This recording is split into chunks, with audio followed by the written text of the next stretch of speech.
Let's look at another application word problem using calculus. The function p of x is equal to negative 4x squared plus 400x minus 1200 models the profit a company makes when x units of their product are sold. So x represents the number of items that they're actually able to sell. How many units should the company try to sell to maximize their profits? What is the maximum profit? Okay, so let's think about this. The profit equation given to us here is a negative quadratic, meaning that if we were to do a very rough sketch of what it looks like, it would be something like this, where it opens downward, so it has this maximum value here, and it has a y-intercept, or a p-intercept, I should say, of negative 1200, right? So this is your p-axis, and this over here is your x-axis.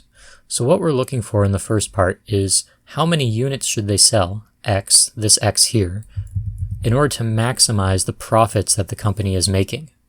So you can see that if you sell too few of these items, you can actually lose money. You can have negative profits. Then you can sell a few more and you'll eventually break even, right? Your profits will be zero. And if you sell a little bit more than that, okay, now we're profitable. And you get to this sweet spot up here where you're making the most profits possible. If you sell too many, if you sell more than that, then okay, now you're making less money. You might make zero profit, break even again. And if you sell way too many, you're going to be losing money, right? Your profits are in the negatives.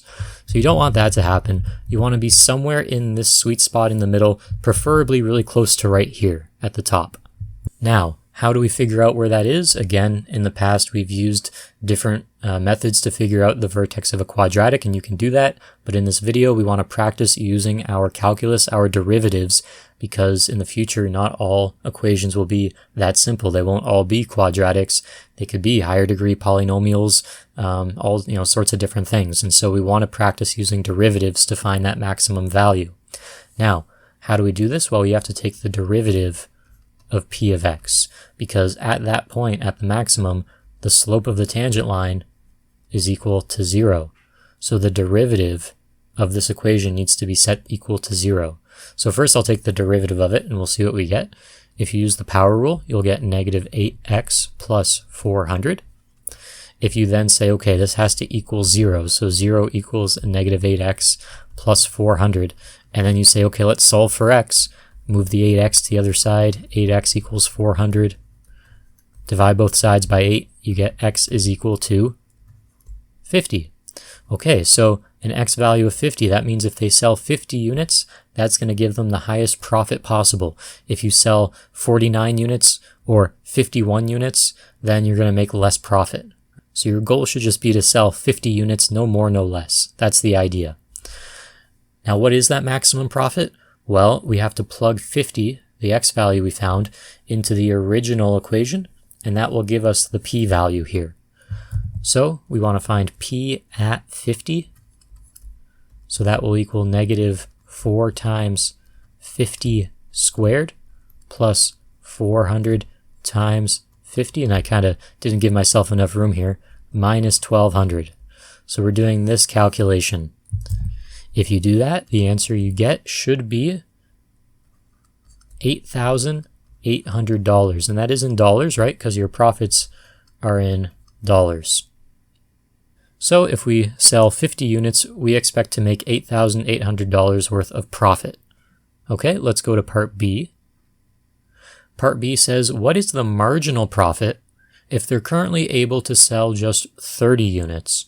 So what is marginal profit? What does this term here mean? Well, the marginal profit is simply the derivative of your profit equation. And the same is true whether you're talking about cost, right? If this is your cost function c of x, and you take the derivative of it to get c prime of x, that's what we call the marginal cost. If we're talking about revenue, r at x, and you take the derivative of that to get r prime of x, that equation would be your marginal revenue. Now, I've described to you how we find the marginal profit or cost or revenue, but what does it actually mean? Well, if you think about it, we know that the derivative is just a rate of change. It's how fast your equation is changing, right? Or more specifically, how fast your dependent variable changes with respect to your independent variable. So really what it is how fast is your profit going to change if you change the value of X? In other words, if I decide to sell one extra unit more than I am right now, how much will my profit change by? So in this case, we're selling 30 units. So what we're trying to figure out is, how will my profit change? How much will my profit decrease or increase if instead of selling 30 units, I sell 31? That's what marginal profit means. And the same idea can be applied to cost or revenue, right? So let's figure this out. Well, we already said that P prime of X is equal to negative 8X plus 400. We figured that out in part A. So this is actually the equation for our marginal profit. So what we want to figure out is, what is the marginal profit at X equals 30, right? Because we're selling 30 units. So we plug in 30 here. And if you write all that out and calculate all of this, what you're going to get is a value of 160, and the units here are dollars per unit. Meaning at this point in time, if we're currently only able to sell 30 units, if we are able to somehow sell one more, or we're only able to sell one fewer than we're currently selling, one in either direction, we expect a difference of about $160 per change, right? Per one unit of change. So we're at 30 right now. If we sell 31 or 29, we would expect to gain or lose $160. Now, when we say $160, that's not true for gaining and losing, but rather 160 is more or less the average of those two values. So if you were able to sell 31, you might make about $156 more. And if you only sell 29, then maybe you'll make $164 less.